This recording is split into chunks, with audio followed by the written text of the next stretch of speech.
I want to take a look at how much the United States government supports Ukraine and in what way, but particularly the Ukrainian people, right? We know that when warfare starts, you're going to have a refugee crisis. Generally, this is going to be a localized situation to the places that are, proximate, the adjacent European nation states. But I'm curious, is America accepting Ukrainian nationals? And this is an interesting time because obviously America's having an immigration invasion.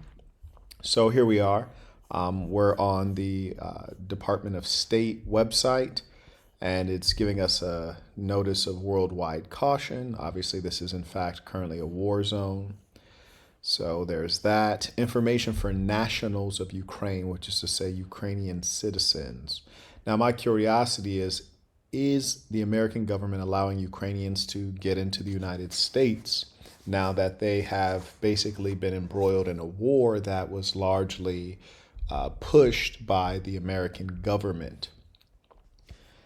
Now, this is worth noting that this would be a new thing because though Ukraine is a part of Europe, it's not a part of the Western European nation states that are a part of the Visa Waiver Treaty, which makes it easy for them to travel and get a visa on arrival, which means basically they can come at will. Now, let's see if there's an accommodation made for the Ukrainians. The Department of State is currently offering limited visa services in Ukraine. Please review this webpage. It's also worth noting I'm in Poland, which has accepted a ton of Ukrainians over the years. And increasingly, the Polish people are becoming disillusioned. I've heard a lot of discriminatory statements against the Ukrainians. I've met a number of Ukrainian men and women, and it would seem that the men fled, even though they perhaps were supposed to be conscripted. The Department of State is sharing information below to further clarify visa options and outline alternatives to visas that Ukrainians may consider. It is important to note a visa is not a viable way to achieve refugee resettlement in the United States. I'm going to read that one more time. It's important to note a visa is not a viable way to achieve refugee resettlement in the United States. I think we should see if we can read something about what does it take to get refugee resettlement in the U.S. I am personally curious. So if we see a link for that, let's definitely click on it. But for now, what if Ukrainians just want to get a little bit of respite in the United States? Is the U.S. making it easy for them to get over there? Uniting for Ukraine. The Department of Homeland Security's Uniting for Ukraine program provides a pathway for displaced Ukrainian citizens, which theoretically all of them are displaced, and their immediate family members who are outside the United States to come to the United States and stay temporarily for up to 2 years. Ukrainians participating in Uniting for Ukraine must have a supporter in the United States, which is to say a citizen, right? Now, what's the likelihood of that? Who agrees to provide them with financial support, which sounds all well and good, except that that individual has to be able to document that they can financially support all these other persons, which means bureaucracy and time. For the duration of their stay in the United States. For more information, click here. Now, so basically there's supposedly a program, probably involves a bit of red tape to get your family member over here and some approvals. Wouldn't put my money on that. Non-immigrant visas.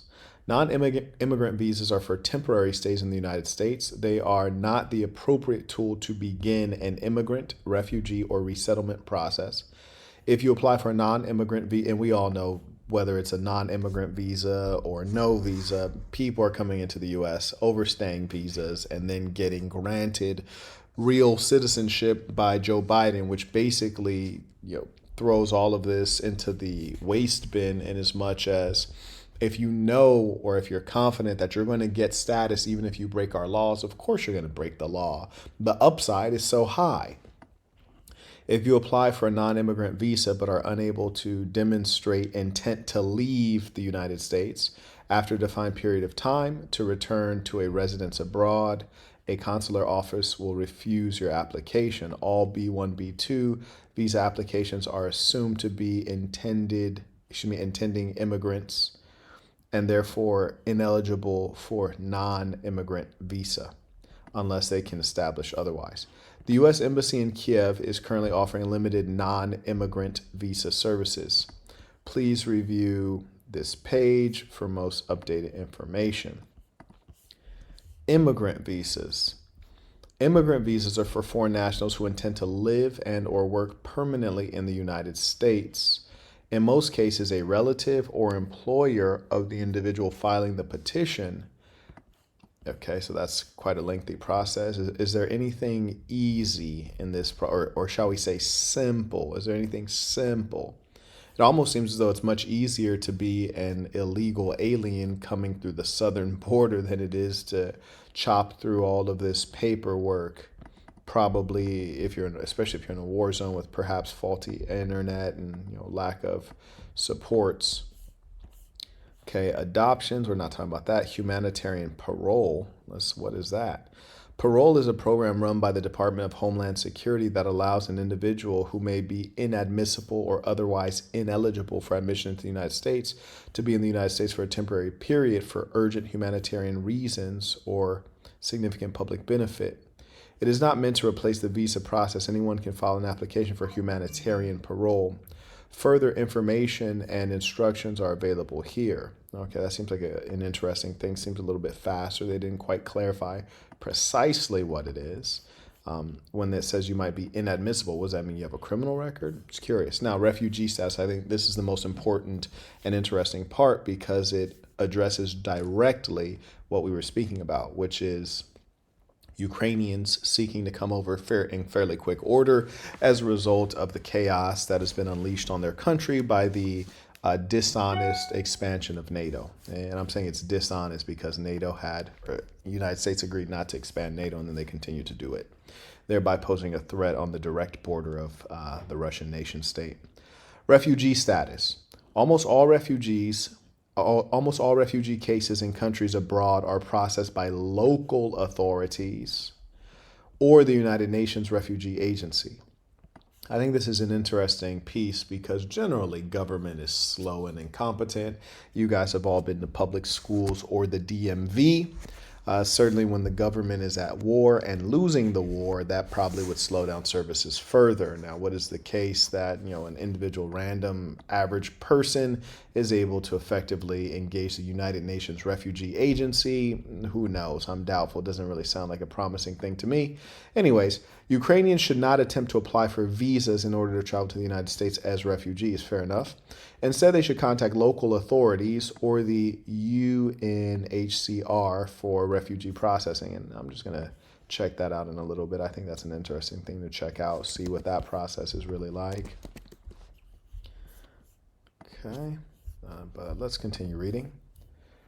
Instead, they should contact local authorities or the UNHCR for refugee processing. Additional information is available at their website, including information about non-governmental organizations. Okay, so basically it seems as though the United States Department of State has pretty much cleaned their hands of this, and they've externalized the process of getting into America to the United Nations, which is not an American government entity, so I don't like that concept, and then local authorities, which are also not the American government. So I really don't think that other entities other than the American government should be deciding who can get in. I think I might do a follow-up because I'm just curious to hear what this UNHCR process is, what the timeline is and all that. So stay tuned for part 2.